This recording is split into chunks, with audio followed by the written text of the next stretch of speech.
Hello student, welcome back to my YouTube channel. आज के हम इस वीडियो में कुछ फिल इन द ब्लैंक्स की प्रैक्टिस करेंगे जो कि आपके एग्जाम के लिए काफ़ी हेल्पफुल होंगे।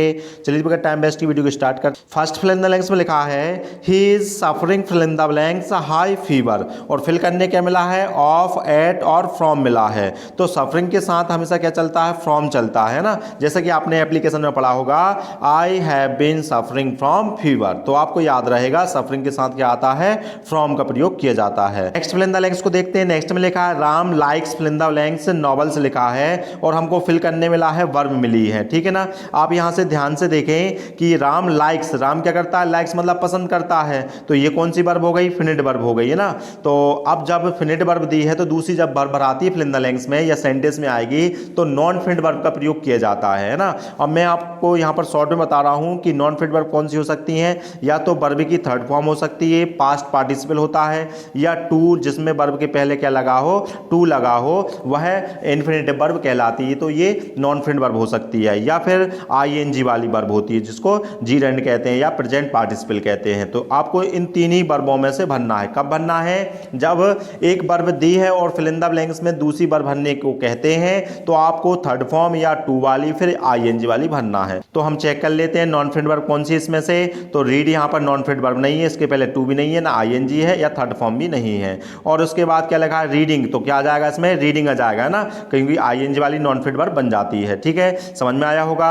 नेक्स्ट देखते हैं। तो नेक्स्ट में लिखा है Lata sings fill in the blanks then Neeta लिखा हुआ है। तो यहाँ पर देन के द्वारा कंपैरिजन किया जा रहा है, देन के पहले कंपेयर डिग्री का प्रयोग किया जाता है ना। तो कंपेयर डिग्री कौन सी हो जाएगी, वेटर हो जाएगी है ना। कंपेयर डिग्री में क्या होता है, ई आर लगा होता है, सुपरलेटिव में क्या होता है, ई एस टी लगा होता है ना।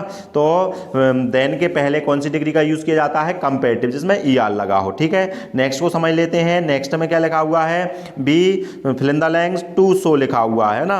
और यहाँ में को मस्ट, ऑथ और शुड भरना, जैसा कि हमने पहले भी सीखा हुआ था कि ऑथ टू पूरा वर्ड होता, तो यहाँ पर टू लगा, इसलिए इसमें क्या फिल हो जाएगा, ऑथ हो जाएगा। ठीक है, चलिए नेक्स्ट को देखते हैं। नेक्स्ट में लिखा है I know that fill in the blanks days लिखा हुआ है। फिल करने क्या मिला है, मच, सम, एनी। और मच का प्रयोग हम कहाँ करते हैं, अनकाउंटेबल नाउन के पहले है ना। और एक बात ये भी सीख लें, अनकाउंटेबल नाउन जो होता है वो हमेशा सिंगुलर में रहता है, उसका प्लूरल नहीं बनाया जाता, उसमें कभी एस नहीं मिलेगा आपको। ठीक है ना। तो यहाँ पर देखो एस भी लगा है और डेज यहाँ पर काउंटेबल है, तो यहाँ मच का प्रयोग नहीं होगा। अब बचा क्या, सम और एनी। सम और एनी का प्रयोग हम करते हैं सेंटेंस को देखकर, यदि पॉजिटिव होगा तो सम आएगा और नेगेटिव होगा तो क्या आ जाएगा, एनी आ जाएगा। ठीक है, तो अब हम सेंटेंस देखते हैं। तो कैसा सेंटेंस है, पॉजिटिव है, इसलिए क्या आ जाएगा, इसमें सम आ जाएगा। ठीक है, नेक्स्ट को देखते हैं। नेक्स्ट में लिखा है द ग्रेट सोल्जर डाइड लिखा हुआ है fill in the blanks his country, of, since और फुल लिखा हुआ है। ठीक है ना। अब यहां पर देखें जो डाई वर्ब है ना, डाई के साथ ऑफ भी आएगा और फॉर भी आता है और विथ भी आता है। ठीक है ना। अब हमें कैसे मालूम होगा कि कौन सा कहां आएगा, ऑफ का प्रयोग हम तब करते हैं जब कोई व्यक्ति किससे मर रहा हो, बीमारी से मर रहा हो, और जब कोई व्यक्ति किसी उद्देश्य से, किसी देश के लिए, किसी सोसाइटी के लिए मर रहा तो फॉर आता है, और एक्सीडेंट से मर रहा है तो विथ आता है। फिर से समझ लें, डाई वर्ब के साथ कौन कौन से प्रीपोजिशंस आते हैं, ऑफ भी आता है और फॉर भी आता है और विथ भी आता है। ठीक है ना। कहां कैसे आएंगे, ऑफ का प्रयोग तब करते हैं डाई के साथ जब कोई व्यक्ति किससे मर रहा हो, बीमारी से, और जब कोई व्यक्ति किससे, उद्देश्य के लिए, किसी देश के लिए शहीद हो रहा हो, शहीद की बात कर सकते हैं, तो फॉर आएगा, और एक्सीडेंट वगैरह से आएगा तो विथ आएगा। ठीक है ना। तो देखें यहां पर फिल इन द ब्लैंक्स में क्या लिखा है, हिज कंट्री लिखा हुआ है। डाई तो हो गया है, किसके लिए हुआ है, हिज कंट्री के लिए हुआ है, तो इसलिए इसमें क्या फिल हो जाएगा, फॉर फिल हो जाएगा ना। जब कोई उद्देश्य के लिए डाई होता है तो फॉर का प्रयोग किया जाता है। नेक्स्ट देखते हैं। नेक्स्ट में लिखा है you have to agree, agree के साथ विथ प्रीपोजिशंस यूज किया जाता है। ठीक है ना। तो ये इसमें क्या जाएगा, विथ आ जाएगा। आगे देखें क्या लिखा है, ही हैज बीन एब्सेंट और fill in the blanks Monday लिखा है। तो ये कौन सा टेंस हो गया, प्रेजेंट परफेक्ट कॉन्टिन्यूअस टेंस है। तो प्रेजेंट परफेक्ट कॉन्टिन्यूअस टेंस में फॉर और सिंस का प्रयोग किया जाता है, और सिंस जो है ना निश्चित समय के लिए, और फॉर अनिश्चित समय के लिए। तो दिनों के नाम, महीनों के नाम क्या होते हैं, निश्चित होते हैं, इसलिए इसमें क्या फिल हो जाएगा, सिंस हो जाएगा। नेक्स्ट को देखते हैं। तो क्या लिखा है, it was the fill in the blanks beautiful scene लिखा हुआ है। फिल करने क्या मिला, मोर, मोस्ट और मच मिला हुआ है। ठीक है ना। तो यहां पर देखें दा लगा है और यहां पर ब्यूटीफुल क्या है, एक एडजेक्टिव है। ठीक है ना। तो दा का प्रयोग हम और एडजेक्टिव साथ में जाए तो समझ जाना ये डिग्री की बात चल रही है ना। तो और दा का प्रयोग हम कहां करते हैं, सुपरलेटिव डिग्री के पहले करते हैं। ठीक है। और सुपरलेटिव डिग्री दो तरीके से बनाई जाती हैं। एक तो जो 1 सिलेबल के वर्ड होते हैं, मतलब छोटे शब्द होते हैं, उनमें EST जोड़ देते हैं, और जो 2 सिलेबल के वर्ड होते हैं उनमें मोस्ट लगाकर क्या बनाते हैं, सुपरलेटिव डिग्री बनाते हैं।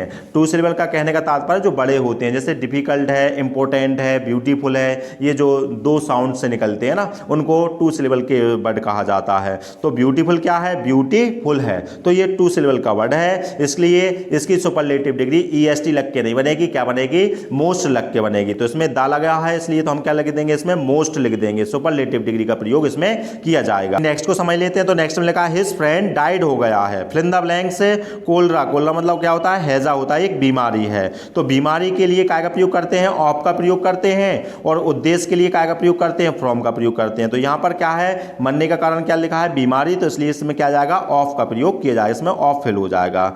नीचे कुछ एग्जाम्पल और दिए हैं, उनकी प्रैक्टिस करते हैं। तो क्या लिखा हुआ है पहले फिल इन द ब्लैंक्स में, his mother died, fill in the blanks, ये वही रिपीट हो गया है, यहाँ पर क्या जाएगा, इसमें ऑफ आ जाएगा। ठीक है, नेक्स्ट को देखते हैं। नेक्स्ट में लिखा है Ram prefer milk, fill in the blanks, tea लिखा हुआ है। इससे पहले मैंने एक वीडियो बनाई थी, उसमें भी उसका उल्लेख किया था। प्रेफर है, जूनियर है, सीनियर है, ऐसे कुछ वर्ड होते हैं जो कंपेयर डिग्री में यूज किए जाते हैं। इनका पॉजिटिव और सुपरलेटिव डिग्री नहीं होती है, इनके साथ हमेशा काय का प्रयोग किया जाता है, टू का प्रयोग किया जाता है, देन का प्रयोग नहीं किया जाता, इसलिए इसमें क्या फिल हो जाएगा, टू फिल हो जाएगा। नेक्स्ट को देखते हैं। तो नेक्स्ट में लिखा हुआ है work hard lest you fill in the blanks fail लिखा हुआ है। लीस्ट के साथ हमेशा शुड का प्रयोग किया जाता है और किसी भी मॉडल वर्ब का प्रयोग नहीं किया जाता, ये फिक्स है। यदि यहाँ लीस्ट की जगह ऑल लिखा होता तब यहाँ पर वुड आता, ठीक है ना।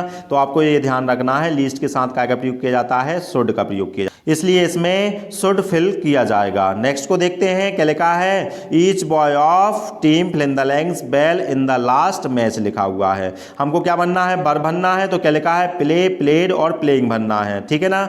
तो यहां पर देखें लास्ट मैच लिखा हुआ है, क्या लिखा है, लास्ट शब्द। लास्ट शब्द कहां चलता है, पास्ट में चलता है। तो पास्ट किसे कहते हैं, वर्ब की सेकंड फॉर्म को कहते हैं, तो इसमें सेकंड फॉर्म आएगी। तो क्या लिखा, प्ले तो फर्स्ट है, प्लेइंग कॉन्टिन्यूअस है, और प्लेड क्या हो गई, सेकंड हो गई, इसलिए इसमें क्या फिल हो जाएगा, प्लेड हो जाएगा। नेक्स्ट को देखते हैं। नेक्स्ट में लिखा है my father gave me fill in the blanks 1 rupee note, और हमें आर्टिकल से भरना है। तो यहाँ पर दा का प्रयोग तो किया नहीं जाएगा क्योंकि ये डेफिनेट नहीं है, हमें नहीं मालूम है कि यहाँ पर 1 नोट जो दिया है वो सिक्का है या कॉइन्स है या कागज का है, इसलिए यहाँ पर डेफिनेट नहीं है, इसलिए दा का प्रयोग नहीं किया जाएगा। अब बचा एन का प्रयोग काय के लिए करते हैं, हिंदी का साउंड, मतलब हिंदी को लिख कर देखें उस शब्द को, उसमें जो लेटर आ रहा है, यदि वह लेटर का से ज्ञा तक के बीच में आ रहा है तो उसमें ए फिल कर दें, और आ से आ तक के बीच में आ रहा तो उसमें एन फिल कर दें, ठीक है। तो हम इसको लिख के देख लेते हैं, क्या लिखा है, बन लिखा है, तो बन कैसे लिखा है, ऐसा, पहला लेटर देख लें इसका, तो बावन का कहां से आता है, का से ज्ञा तक, तो इसमें क्या हो जाएगा, ए फिल हो जाएगा, ठीक है। नेक्स्ट को देखते हैं, he has fill in the blanks leg लिखा हुआ है, ठीक है। हैज यहां पर क्या है, हैव की फॉर्म है, हैव की फॉर्म के बाद कौन सी फॉर्म आती है, थर्ड फॉर्म आती है। तो हमको वर्ब भरना है तो थर्ड फॉर्म भर दें, तो ब्रेक फर्स्ट हो गई, ब्रोक सेकंड और ब्रेकन थर्ड होती है, तो क्या जाएगा, ब्रेकन आ जाएगा। नेक्स्ट को देखते हैं। नेक्स्ट में लिखा प्लीज वेट हियर, मेरा यहाँ इंतजार कीजिए, कब तक करना है, जब तक आई रिटर्न, जब तक मैं लौट कर नहीं आता हूं। तो जब तक का अर्थ क्या होता है, टिल देता है, इसलिए इसमें क्या फिल हो जाएगा, टिल हो जाएगा।